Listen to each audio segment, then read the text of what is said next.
कर्मचारी संगठनों ने बजट से पहले नए वेतन आयोग के गठन के लिए जोर बढ़ा दिया है। रेल कर्मचारियों के सबसे बड़े संगठन All India railwaymen's federation के साथ ही Indian railways technical supervisors association और confederation of central government employees and workers ने वित्त मंत्री निर्मला सीतारमण और कैबिनेट सचिव राजीव गौबा को चिट्ठी लिखकर इसकी मांग की है। National council of the joint consultative machinery के सचिव शिव गोपाल मिश्रा 2 बार कैबिनेट सचिव राजीव गौबा को ज्ञापन भी दे चुके हैं।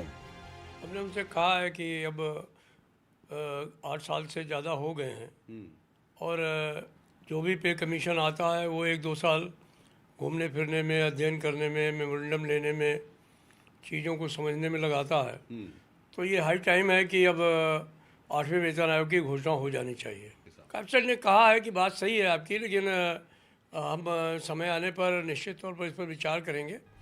7वें वेतन आयोग की सिफारिशें 1 जनवरी 2016 से लागू की गई थी।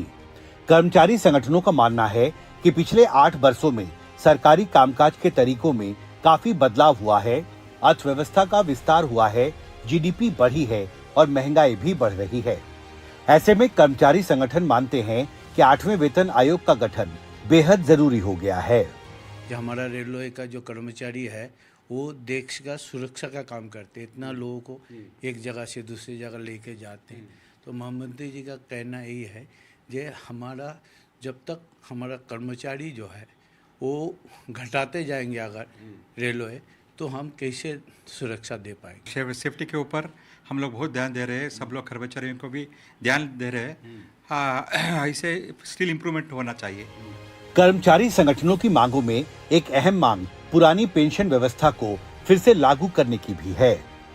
ये सही है कि जो कमेटी है उसने अपने जो उनका कार्यकाल था उसके दौरान हम लोगों से 2 मीटिंगें पहले भी की थी। मुझे आशा है कि कमेटी जो है वो इस बात को सरकार तक पहुंचाएगी और मुझे लगता है कि सरकार भी इस बारे में कुछ सहिष्णु जरूर होगी और इस बजट में उसका ऐलान करने का काम होगा। अब देखना महत्वपूर्ण होगा कि केंद्र सरकार के लाखों कर्मचारियों और पेंशनधारियों के मूल वेतन, भत्ते, पेंशन और दूसरे लाभों के लिए 8वें वेतन आयोग के गठन का ऐलान सरकार कब करती है।